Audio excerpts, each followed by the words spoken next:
கர்த்தருடைய பரிசுத்த நாமத்துக்கு மகிமை உண்டாவதாக. எப்படி சொல்கிறதுன்னு தெரியல.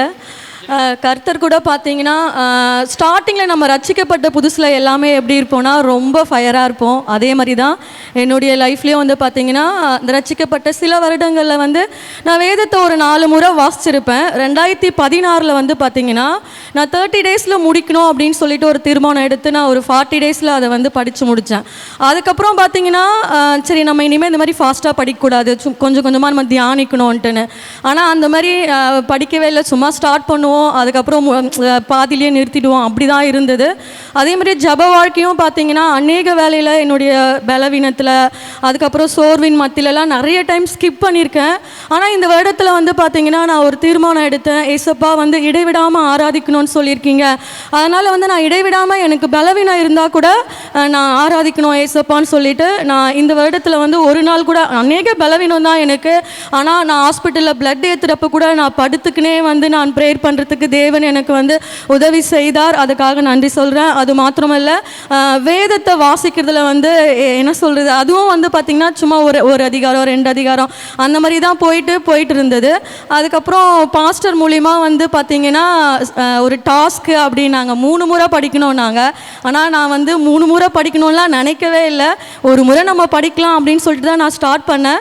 நான் 18th மிட் நைட்லேயே முடிச்சிட்டேன். சரி ஓகே அப்படின்னு சொல்லிட்டு சரி நம்ம இன்னொரு டைமும் படிக்கலாம் அப்படின்னு சொல்லிட்டு நான் பார்க்கும்போது எனக்கு ரொம்ப பலவீனம். நிச்சயமாக சொல்கிறேன், என்னால் படித்து முடிக்கவே முடியல. வேதத்தில் ஒரு வசனம் இருக்குது, கர்த்தருடைய வேதம் குறைவற்றதும் ஆத்மாவை உயிர்ப்பிக்கிறதுமா இருக்கிறது, அவருடைய சாட்சி சத்தியம் பேதையை ஞானி ஆக்குறதுமா இருக்கிறதுன்னு சொல்லிட்டு. இப்படி நான் இருக்கும்போது பார்த்தீங்கன்னா எனக்கு நான் போன வாரம் 2 வாரத்துக்கு முன்னாடி எனக்கு ரொம்ப பலவீனம். என்னால் அந்த வலியை எப்படி சொல்கிறது, நான் சொன்னேன்னா நிஜமாக ரொம்ப அழுதுடுவேன். ஆனால் அந்த மத்தியில் கூட வந்து பார்த்திங்கன்னா நான் ஹாஸ்பிட்டலில் இருக்கும்பொழுது தேவன் வந்து நான் ஸ்கேன் எடுக்க உட்காந்துட்டு இருந்தேன். ஒரே ஒரு வார்த்தை தான், என்னுடைய ஒரு பாட்டு மட்டும் எனக்கு உள்ளே போயிட்டு இருந்தது, என்ன நடந்தாலும் நன்றி ஏசப்பா உங்களுக்கு அப்படின்னு சொல்லிட்டு. அதுக்கப்புறம் ஸ்கேன் எடுத்துகிட்டு நான் வந்துட்டேன். வந்தோடனே அந்த ஸ்கேன் ரிப்போர்ட்டை பார்த்து வந்து பார்த்திங்கன்னா உங்களுக்கு சர்ஜரி பண்ணணும் அப்படின்ட்டாங்க. ஏசப்பா நானே ரொம்ப பலவீனம், சர்ஜரி பண்ணணும் அப்படின்னு சொல்கிறாங்களே, எனக்கு என்ன பண்ணுறதுனே தெரில. நான் அழுக்கூட இல்லை, நான் அப்படியே அமைதியாக ஆகிட்டேன். நான் கேட்குறேன் அவங்ககிட்ட, சர்ஜரி எனக்கு பாசிபிளா? நீங்கள் அதெல்லாம் டோன்ட் வரிமா, அவங்கள வந்து நாங்கள் ஃபிட் ஆக்கிட்டு தான் பண்ணுவோம். என்னடா இது சர்ஜரி ஃபிட் ஆக்கிட்டு பண்ணுவாங்களான்ட்டுன்னு. சரி ஓகே, எனக்கு யார்கிட்ட சொல்கிறதுன்னு தெரியல. அம்மா ஃபோன் பண்ணியிருந்தாங்க, அம்மா கிட்ட சொல்லப்போ அவங்களும் வீட்டில் அழ ஆரம்பிச்சிட்டாங்க போல இருக்குது. ஆனியும் ஃபோன் பண்ணி அழுதுது. சரி நான் என்ன பண்ணேன், யார்கிட்டனா சொல்லலாமா இல்லை இதுக்கு பணம் நம்ம ரெடி பண்ணணுமா, அப்படி தான் என் சிந்தனை போச்சு. அந்த மத்தியில் சரி வேணாம், நம்ம பாஸ்டர் இது மெசேஜ் எடுக்கிறப்பெல்லாம் சொல்லுவார், உங்களுடைய வந்து பார்த்திங்கன்னா ஆபத்து வேலையில் உங்களுடைய ஏதாச்சும் ஒரு சூழ்நிலை நீங்கள் மனுஷங்களை நோக்கி பார்க்கக்கூடாது, தேவனை தான் நோக்கி பார்க்கணுன்ட்டுன்னு.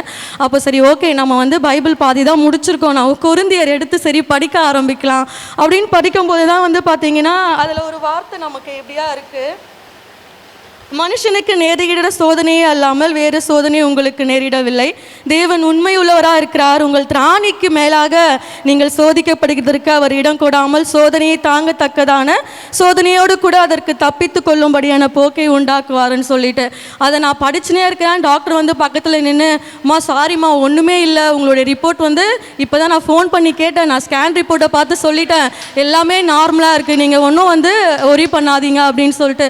ஏசப்பா உங்களுக்கு ரொம்ப நன்றி அப்படின்னு சொல்லிட்டு ஓகே. ஆனாலும் எனக்கு பலவீனம், ரொம்ப வயிறு வலி வந்து எதுக்காக வலிக்குதுன்னே எனக்கு தெரியல.